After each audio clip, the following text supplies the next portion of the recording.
नमस्कार, मैं हूं आपके साथ मयंक मिश्रा। आज 15 तारीख है। पिछले 12 घंटे के अंदर ईरान, अमेरिका, इजराइल से जुड़े सारे अपडेट्स हम आपको देंगे।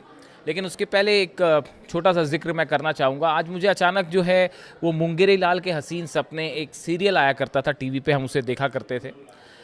छोटे थे हम लोग तो वो सीरियल देखते थे। उसमें मुंगेरी लाल जो होता वो रोज़ एक सपना देखता और उसमें सपने में बड़ी अच्छी अच्छी चीज़ें देख रहा होता, बड़ा खुश हो रहा होता। लेकिन आखिरी में जब सीरियल ख़त्म होने वाला होता तो कोई आके मुंगेरी लाल को उठा जाता, उसे जगा देता और मुंगेरी लाल को अचानक महसूस होता कि भाई मैं जो देख रहा था वो तो ख्वाब था, हकीकत नहीं, और मैं सपने में ही अच्छी अच्छी बातें देख रहा था। और मुंगेरी लाल जो है वो आखिरी में जाग जाता। तो अब ये विचार कैसे आज मुझे क्यों इतने पुराने सीरियल की याद आई? हो सकता है वो एक मैंने बयान पढ़ा डोनाल्ड ट्रंप का। उसमें वो कह रहे हैं कि मैं जल्दी ही हॉर्मूज को अमेरिका का हिस्सा बनाने जा रहा हूँ, यानी मैं अमेरिका की टेरिटरी घोषित करने जा रहा हूँ। हॉर्मूज को मैं अमेरिका में मिलाने वाला हूँ, इस तरह का बयान आया उनका। Trump says he will make state of Hormuz a US territory pretty soon. मैं जल्दी हॉर्मूज को जो है अमेरिका की टेरिटरी बना दूंगा। और उसके साथ उन्होंने ये भी कहा कि हम ईरान के खिलाफ जो है अब तक का सबसे बड़ा इकोनॉमिक ब्लॉकेड करने जा रहे हैं और ईरान के खिलाफ आर्थिक जो प्रतिबंध है वो सबसे स्ट्रांग होंगे, और जो ब्लॉकेड है इकोनॉमिक, कोई जहाज़ अंदर नहीं जाने देंगे। ईरान की इकॉनमी को जो है हम बुरी तरह से दबाव में ले आएंगे। इस तरह के बयान उनकी तरफ से आए। तो अब ये जो बयान है कि हॉर्मूज को लेकर जो डोनाल्ड ट्रंप ने कहा, उसको लेकर फिर ईरान की तरफ से जवाब भी आ गया। ईरान की तरफ से जो ईरान के डिप्टी फॉरेन मिनिस्टर है काजिम गरीबाबादी साहब, उनकी तरफ से उन्होंने कहा कि हॉर्मूज ईरान का था, ईरान का है और ईरान का ही रहेगा। बात नंबर 1। और बात नंबर 2, उन्होंने ये भी कह दिया कि ईरान की सेनाएं तब तक हॉर्मूज को ब्लॉक करके खड़ी रहेंगी जब तक अमेरिका यहाँ से अपनी सेना लेकर वापस नहीं चला जाता। तो ईरान की तरफ से ये जो ख्वाब देख रहे हैं डोनाल्ड ट्रंप, तो ईरान ने अचानक जगा दिया उन्हें कि होश में आ जाओ, नींद से जाग जाओ और देख लो कि आप क्या कह रहे हो। तो ये हॉर्मूज को लेकर आज बड़ा सोशल मीडिया में सब जगह ट्रेंड हो रहा है बयान, जिसमें डोनाल्ड ट्रंप कह रहे हैं कि मैं हॉर्मूज को हिस्सा बना दूंगा। हकीकत क्या है? हकीकत सुन लीजिए जरा। हकीकत क्या है? यूएई के एक और जहाज़ को ईरान ने ओमान के पास ठोक दिया है। वो जहाज़ तबाह हो गया है। 2 जहाज़ जो परसों तबाह हुए थे वो एक अलग बात है। जो परसों जो 2 जहाज तबाह किए गए यूएई के, वो अलग बात थी। ये लेटेस्ट हमला है, नया हमला है। Tension in the state of Hormuz have escalated again after the United Arab Emirates state owned oil company ADNOC reported that one of its vessel came under attack while transiting the strategic waterway on August 14। 14 तारीख की रात को UAE का एक जहाज़ जो कि Oman के पास से गुजर रहा था, उसके ऊपर हमला होता है और उसको जो है जहाज़ को तबाह कर दिया जाता है। यानी ये यूएई के जहाज़ के ऊपर, अगर हम पिछले बात करें 48 घंटे की, तो ये चौथा जहाज़ है यूएई का जिस पर हमले की खबरें हैं। उसमें एक जहाज़ तो बहुत ही, जो पहला हमला हुआ था जहाज़ में, उस पर 4 बैलिस्टिक मिसाइल्स दागी, 4 missiles, anti ship missiles, ballistic नहीं, एंटी शिप मिसाइल्स दागी गई थी। और वो जहाज़ पे इतनी भयंकर आग लगी थी कि अमेरिका की नेवी जो है वो किनारे पर खड़े होकर सिर्फ देखती रह गई कि क्या हो रहा है। उसके बाद फिर 2 जहाज़ों पर हमला हुआ और कल फिर जो है एक जहाज़ पर हमला हो गया।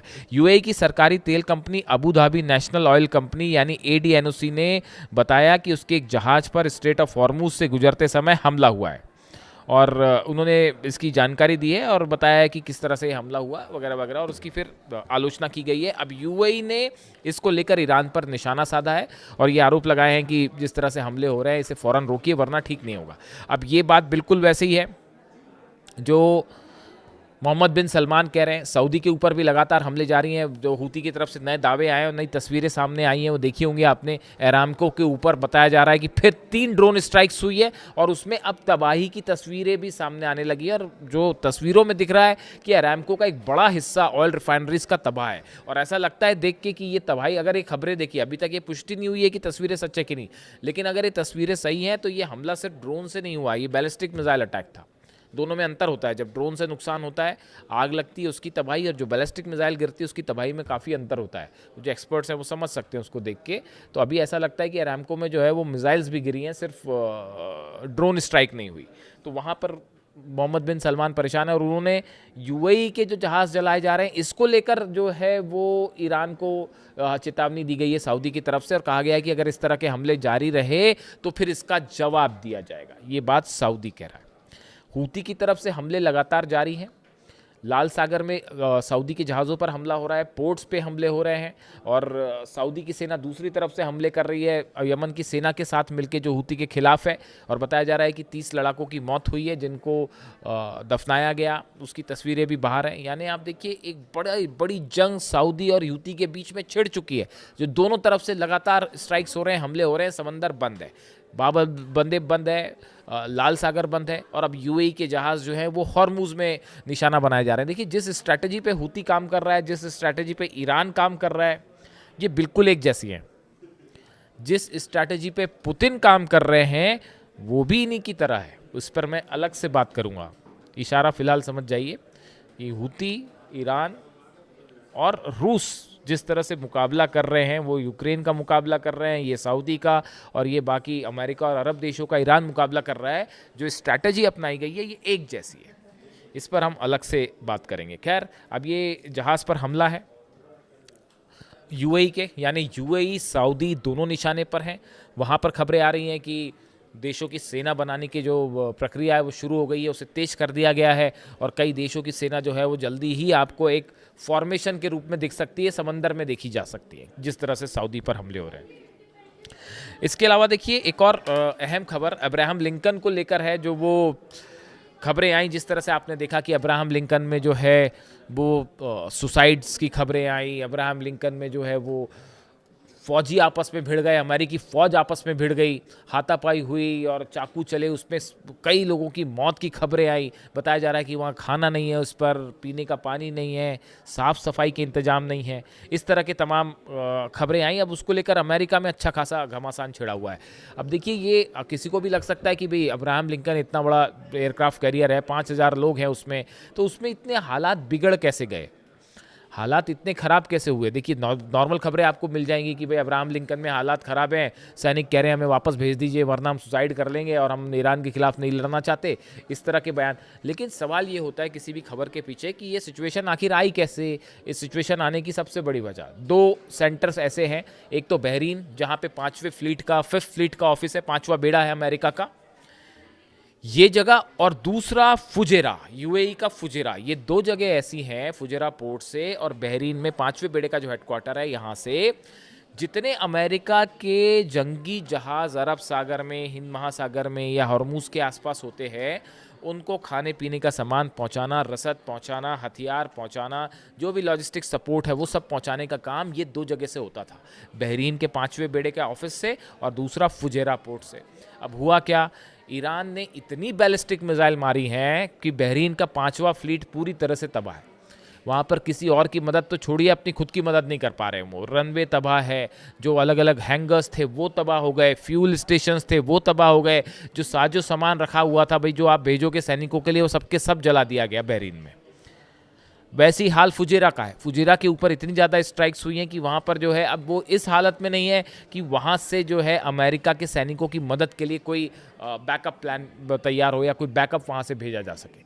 यानी ये दोनों मुख्य जगह थी, ये दोनों को पैरालाइज कर दिया गया, बहरीन के 5th फ्लीट के ऑफिस को और फुजेरा पोर्ट पर जो अमेरिका की सेना से संबंधित मिशन चलते थे। इसका नतीजा क्या हुआ, इसका नतीजा यह हुआ कि अमेरिकन फोर्सेस ने अपना हब जो है वो डिएगो गार्सिया को बना लिया।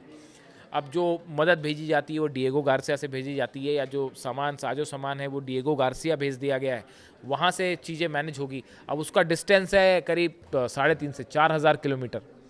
तो जो चीज़ फुजेरा से सप्लाई आसानी से हो जा रही थी, बहरीन से आसानी से सप्लाई हो जा रही थी, अब 4,000 किलोमीटर से कोई चीज़ अगर सप्लाई होगी तो उसमें वक्त तो लगेगा ही और वो सही समय पर नहीं पहुँच पाएगी। इसीलिए हालात। और दूसरी तरफ से ईरान ने ब्लॉकेड किया हुआ है, अबू मेहदी मिसाइल्स फायर कर रहे हैं, अंडर वाटर ड्रोन फायर कर रहे हैं, जहाज़ों का हाल क्या आप देख लीजिए। तो ऐसी सिचुएशन में अब्राहम लिंकन को लेकर जो खबरें चल रही थी उसमें काफ़ी हद तक खबरें सही पाई गई हैं, जैसे ईरान के दावे थे, और यही वजह है कि अब्राहम लिंकन को अब वापस भेजा जा रहा है और जॉर्ज डब्ल्यू बुश जो नया दूसरा जो एयरक्राफ्ट कैरियर है वो उसकी जगह लेगा। यानी आप देखिए पूरे अरब में ईरान के पास हॉर्मूज़ में, बाब अल मंदेब में, लाल सागर में, आप जहाँ भी देखें वहाँ पर जो खबरें आ रही हैं आप उनका नेचर देखिए। वो खबरें इसी तरह की हैं, अरब देशों के जहाज़ जल रहे हैं, सऊदी का जहाज़ जल गया, यूएई का जहाज़ जल गया, ऑयल टैंकर पर हमले हो गए, अमेरिका जो है उसको अब्राहम लिंकन वापस भेजना पड़ गया, अमेरिका के सैनिकों के मारे जाने की खबर है, अमेरिका के ड्रोन गिर रहे हैं, MQ-9 रिपर ड्रोन को फिर ठोक दिया ईरान ने। वो ईरान के अंदर प्रवेश कर रहा था, एंटर ईरान की टेरिटरी में, आसमान में था। ईरान ने अपना नया डिफेंस सिस्टम मारा और MQ-9 रिपर ड्रोन, अरबों रुपए कीमत है जिसकी, वो तबाह कर दिया गया। तो आप खबरों का नेचर देखिए, सच अपने आप समझ आ जाता है। आप खबरें देखिए, अमेरिका के ड्रोन तबाह, सैनिक सुसाइड कर रहे हैं, सैनिक कह रहे हैं कि साहब हम नहीं लड़ेंगे, इस तरह की जो तमाम खबरें, इनका नेचर ये बता रहा है कि ये जंग ईरान जीत चुका है। ट्रंप और उनकी सेना बुरी तरह से पिटी है हॉर्मूज़ में और ईरान के साथ जंग में, ऐसा तमाम लोगों की राय है। अब बस सवाल ये है कि डोनाल्ड ट्रंप आखिर कब मानेंगे। जब तक फोर्सेस खड़ी हैं, देखिए ईरान की तरफ से स्ट्रैटेजी बदल दी गई है कि अब जो है वो एक ऑल आउट प्रेशर बनाया जाए अमेरिका के ऊपर, ताकि अरब से बेसिस खाली करके अमेरिका वापस जाए। इस पॉलिसी पर ईरान काम कर रहा है और इसी के चलते हॉर्मूज़ बंद है और लाल सागर बंद है और दबाव में है डोनाल्ड ट्रंप और अमेरिका। और इसीलिए अब ये रणनीति बनाई कि जंग नहीं कर सकते तो बाहर जहाज़ लेके खड़े हो जाओ, इकोनॉमिक ब्लॉकेट करो। इकोनॉमिक ब्लॉकेट वाली बात आई ही ऐसे क्योंकि मिलिट्री जंग में जो है वो ईरान भारी पड़ गया, इसीलिए ब्लॉकेट वाली खबर है। फिलहाल हॉर्मूज़ बंद है, लाल सागर बंद है, ज़बरदस्त जंग चल रही है हूती और सऊदी के बीच। इससे जुड़ा जो भी अपडेट होगा आप तक पहुँचाऊंगा। कमेंट करके बताइए वीडियो कैसा लगा। Thank you so much.